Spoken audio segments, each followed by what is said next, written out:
Con cada nuevo golpe de la naturaleza, el número de escépticos del clima va disminuyendo. Una de las razones de la progresión de las anomalías naturales ya se mencionó brevemente en episodios anteriores.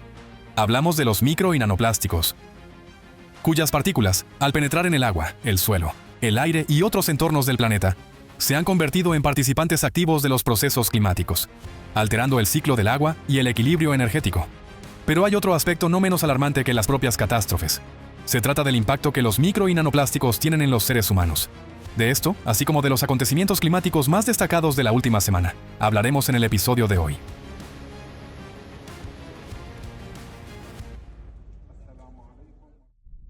Estados Unidos. El 17 de diciembre se formó un potente sistema de tormentas en las montañas rocosas, una importante cordillera del oeste de Estados Unidos. Al desplazarse hacia el este, provocó condiciones meteorológicas extremas en más de 30 estados. Los fuertes vientos en el noroeste del Pacífico, con rachas de hasta 222 kilómetros por hora, causaron cortes de electricidad que afectaron a más de 500,000 de personas, agravando considerablemente las consecuencias de las inundaciones anteriores. La tormenta en el estado de Wyoming llevó al establecimiento de un nuevo récord regional de velocidad del viento. En el monte Coffin, las rachas alcanzaron los 232 kilómetros por hora. Más de 100 vagones de tren de mercancías fueron volcados por los fuertes vientos cerca de la capital del estado, la ciudad de Cheyenne, bloqueando por completo un tramo de la vía férrea. Equipos especializados trabajaron para despejar las vías durante casi 18 horas.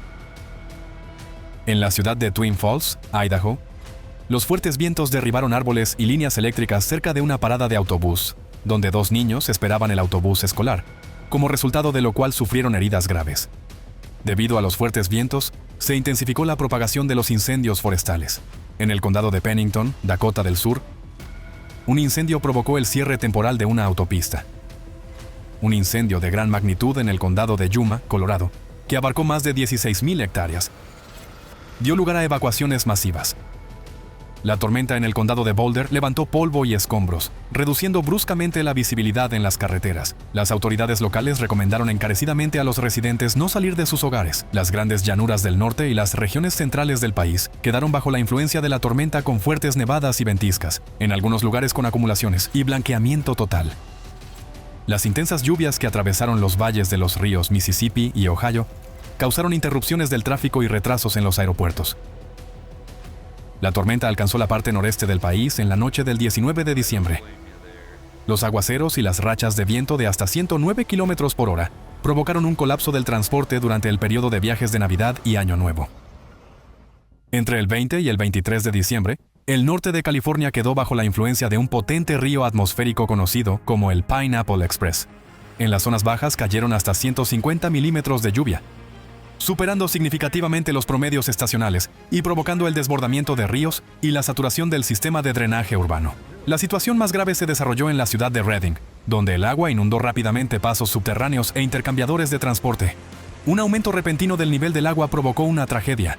Atrapado en una zona inundada, un conductor quedó bloqueado dentro de su vehículo y, pese a los esfuerzos de un agente de policía y de los servicios de emergencia, no pudo ser rescatado con vida. En el condado de Placer, los bomberos lograron rescatar a una familia con un bebé, guiándolos a través de una corriente de rápido movimiento, después de que un río crecido rodeara por completo su vivienda. Los desastres naturales alteraron gravemente el sistema de transporte del norte de California. En el Aeropuerto Internacional de San Francisco, se suspendieron temporalmente los vuelos, mientras que se registraron retrasos en los aeropuertos de Los Ángeles y Sacramento. Las inundaciones provocaron el cierre de varias carreteras, incluida la Ruta 101 de Estados Unidos, una arteria principal de la costa oeste del país. En el Parque Nacional de Yellowstone, en la mañana del 21 de diciembre, se registró una potente explosión hidrotermal. Una cámara web del Observatorio Volcanológico local captó cómo el lodo y los escombros eran expulsados a gran altura en el aire. Cabe señalar que la cuenca Black Diamond no se encuentra entre las más activas del Parque Nacional de Yellowstone. Sin embargo, durante los últimos 19 meses, se han producido aquí erupciones esporádicas de lodo. Una potente explosión ocurrida en julio, acompañada de columnas de lodo y rocas que se elevaron a decenas de metros de altura, obligó a la administración del parque a cerrar la zona de la cuenca de Biscuit a los visitantes. Además, se instaló en el lugar una nueva cámara, así como estaciones de monitoreo sísmico y acústico, para una observación más exhaustiva y continua. Italia.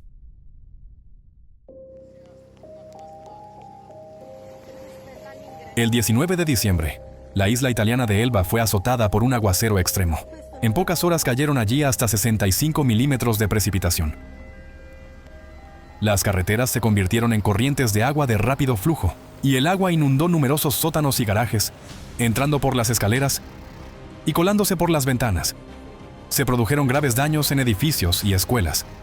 En Porto Azzurro, la policía tuvo que evacuar a niños de una guardería. En la isla, algunos pueblos quedaron aislados del mundo exterior debido a deslizamientos de tierra e inundaciones.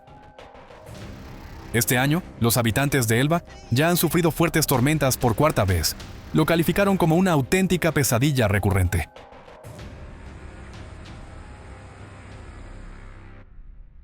Paraguay.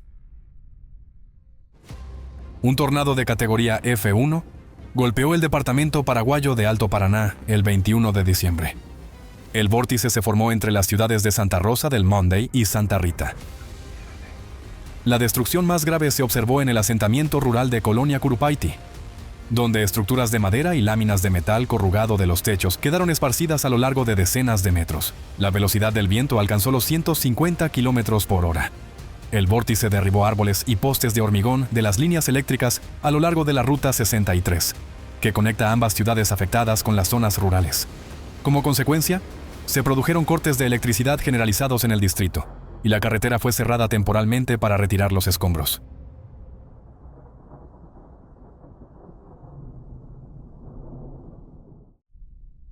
Arabia Saudita. A mediados de diciembre, en Arabia Saudita se produjo un fenómeno meteorológico raro y de gran magnitud. Fuertes nevadas cayeron en el norte del país, en las provincias de Tabuk y Jail. Al mismo tiempo, la temperatura del aire descendió hasta menos 4 grados centígrados. Las nevadas estuvieron acompañadas de fuertes vientos y densa niebla. La nieve cubrió no solo las cumbres montañosas, sino también las mesetas desérticas adyacentes, lo que se convirtió en el primer caso de este tipo en la región en casi 3 décadas. Para los residentes locales, este acontecimiento resultó tan inusual que numerosas fotos y grabaciones de vídeo de paisajes nevados inundaron todas las redes sociales, y el hashtag con el nombre de la montaña se convirtió en el más popular del país. El inicio de las nevadas, el 17 de diciembre, fue una fecha atípicamente temprana para la región, donde la nieve, si llega a caer, suele hacerlo únicamente en enero-febrero y exclusivamente en zonas de alta montaña. Los meteorólogos subrayan que la combinación de temperaturas bajo cero y alta humedad, que da lugar a un fenómeno así, se produce aquí de manera extremadamente rara. Y en el este del país, al mismo tiempo, debido a inundaciones repentinas provocadas por intensas lluvias, calles y automóviles de la ciudad de Al-Jubail, en la provincia de Ash-Sharqiya, quedaron bajo el agua. En Buraidá, en la provincia de Al-Qasim, la defensa civil evacuó a los residentes. También se inundaron tramos de una de las principales arterias de transporte de la capital, Riad. Irán.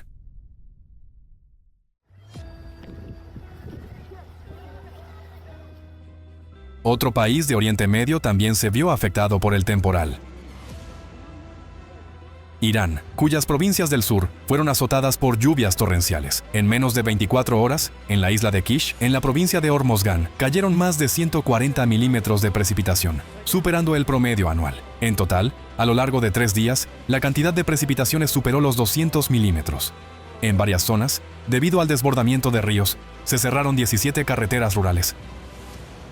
Las principales ciudades portuarias de la costa del Golfo Pérsico también se vieron afectadas por intensos aguaceros. Por ejemplo, en Bandar Yomeini cayeron más de 180 milímetros de precipitación. Las graves inundaciones causaron importantes daños a la infraestructura. En el condado de Kale Ganj, en la provincia de Kermán, más de 20 aldeas quedaron aisladas del mundo exterior. En la ciudad de Bandar Rik, en la provincia de Bushehr, se produjeron cortes de electricidad como consecuencia de daños en decenas de postes de transmisión eléctrica. Al mismo tiempo, se registraron nevadas en la parte central del país. En la provincia de Isfahán, este fenómeno ocurrió por primera vez en 20 años. Y en las zonas montañosas de Jorazán Razaví, el espesor de la nieve alcanzó los 50 centímetros. Los desastres naturales causaron enormes daños a la agricultura. Varias provincias agrícolas se vieron afectadas, siendo la provincia de Bushehr la que sufrió las mayores pérdidas. En las zonas de Bordkun y Bagan, las inundaciones destruyeron entre el 60 y el 100% de las plantaciones de tomate en una superficie de aproximadamente 1000 hectáreas. Afortunadamente, no se registraron víctimas humanas.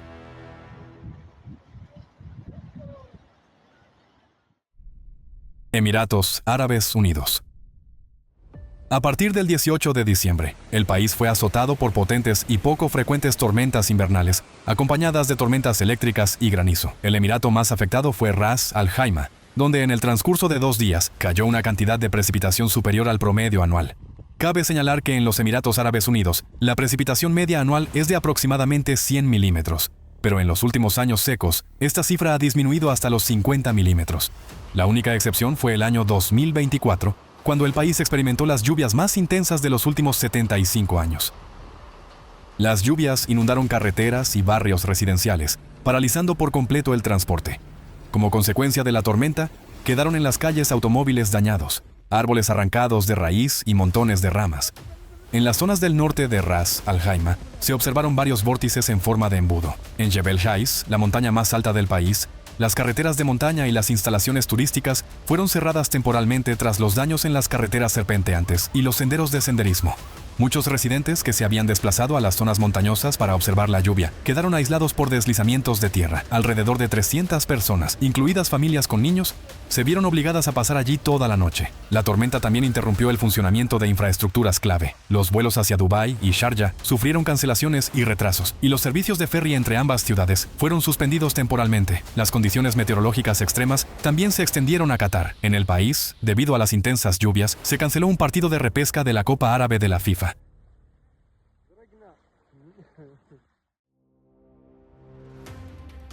Ante la magnitud y la fuerza de las catástrofes que hemos presenciado, los comentarios pierden su sentido. La cuestión ya no es si se producirá el próximo golpe climático, sino si tendremos suficiente claridad de pensamiento para responder a él de manera adecuada. Según las investigaciones, en el siglo XX, la humanidad experimentó un aumento sostenido de los indicadores de coeficiente intelectual, un fenómeno conocido como el efecto Flynn. Sin embargo, en las generaciones nacidas después de los años 70, esta tendencia cambió. Los niveles de inteligencia comenzaron a disminuir. Este proceso continúa en la actualidad, y los micro y nanoplásticos desempeñan en él un papel que dista mucho de ser secundario. Las partículas de plástico cargadas electrostáticamente son capaces de atravesar las barreras biológicas del organismo, incluida la barrera hematoencefálica, es decir, penetrar directamente en el cerebro. Allí se acumulan gradualmente y crean un estado de estrés de fondo constante. Como resultado, el cerebro comienza a funcionar en modo de ahorro de energía, como un ordenador con la batería permanentemente descargada, desconectando sus funciones más complejas. En primer lugar, se ven afectadas el análisis, la planificación y el pensamiento crítico. Y es aquí donde se perfila un panorama alarmante. El cerebro abandona cada vez más el análisis lógico y pasa a reacciones instintivas. A la persona le resulta más difícil reconocer las amenazas reales y responde a ellas de manera inadecuada. ¿De qué otra forma se pueden explicar las acciones de quienes, por un vídeo, escalan un volcán activo, permanecen con una cámara frente a un deslizamiento de tierra que avanza o salen al mar embravecido durante una tormenta? El peligro se oculta cada vez más, incluso en fenómenos que parecen inofensivos. Una lluvia fuera de temporada, una nevada repentina o un calentamiento brusco ya no son solo motivo de alegría y nuevas impresiones, sino también una señal de advertencia. El problema es que cada vez más personas no logran reconocer esa señal. Una persona puede estar convencida de la sobriedad de su razonamiento, cuando en realidad actúa de forma impulsiva, como ocurrió en los Emiratos Árabes Unidos, cuando la gente se dirigió a las montañas simplemente para admirar la lluvia, pero debido a un deslizamiento de tierra, pasó allí toda la noche, sin ninguna garantía de no convertirse en víctimas de otro colapso del terreno. Si no se toman medidas, corremos el riesgo de acabar en un mundo en el que las personas ven el peligro, pero no lo comprenden, y el cerebro pierde la capacidad de establecer relaciones de causa y efecto. Los micro y nanoplásticos deterioran la inteligencia y destruyen las áreas del cerebro responsables de la memoria, la atención y las capacidades creativas. Sin estas habilidades, es imposible lograr un avance científico y encontrar formas de resistir la amenaza del plástico y superar la crisis climática. Nuestro embotamiento ya no es una previsión, es un hecho. Y ahora, la principal tarea de la humanidad es lograr encontrar una solución mientras aún conservamos la razón y un poco del tiempo que nos queda.